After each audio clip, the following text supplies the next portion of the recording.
Atlantic by a friend, which you're almost certainly familiar with. The reality is that the Islamic State is Islamic, very Islamic. Yes, it has attracted psychopaths and adventure seekers drawn largely from the disaffected populations of the Middle East and Europe, but the religion preached by its most ardent followers derives from coherent and even learned interpretations of Islam. And the article obviously goes on to advise us to base our strategy on countering Daesh with that understanding at its heart, and I invite you to comment on that.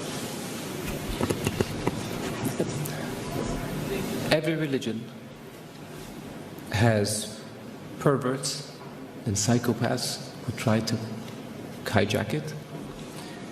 ISIS is as much Islamic as the KKK is Christian. Don't they have a cross? Don't they do everything in the name of religion and Christ? Don't they believe that Christ compels them to lynch and kill people of African descent? Can one really say that the KKK is a Christian organization? There are other groups that one can point to. There are other massacres that were committed in the name of keeping certain countries or regions clear of non-Christians. There are people like this also in the Jewish faith that have nothing to do with Judaism. There are people like this in the Hindu faith that have nothing to do with Hinduism. For anyone to argue that Daesh is Islamic is preposterous.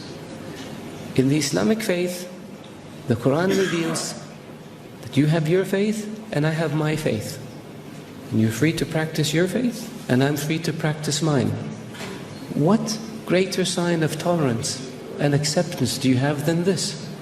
In the Islamic faith it says, he who kills an innocent soul is as if he has killed all of humanity. And he who saves an innocent soul is as if he saved all of humanity. What better example of compassion and mercy do you have than this? So if you look at what Daesh says and you say it's in the scriptures, doesn't the Old Testament say an eye for an eye and a tooth for a tooth? If somebody does it today, would you say they were Christian or they were Jewish? So I caution people, because it seems to have become almost novel. Not novel, it's become the flavor of the day to try to read things into Daesh or into Islam that are not there. The Islamic religion and Islamic civilization was the civilization that preserved the history of Greek and Rome and passed it on to the West.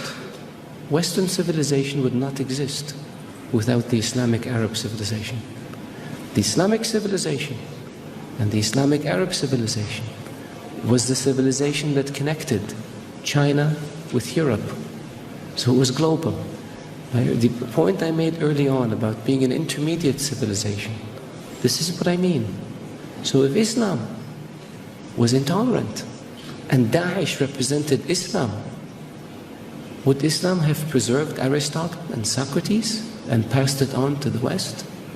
Would Islam have connected Eastern civilization with Western civilization? Of course not. So I urge you, all of you, to be careful when it comes to making generalizations or to accepting generalizations that have no basis in fact. Thank you.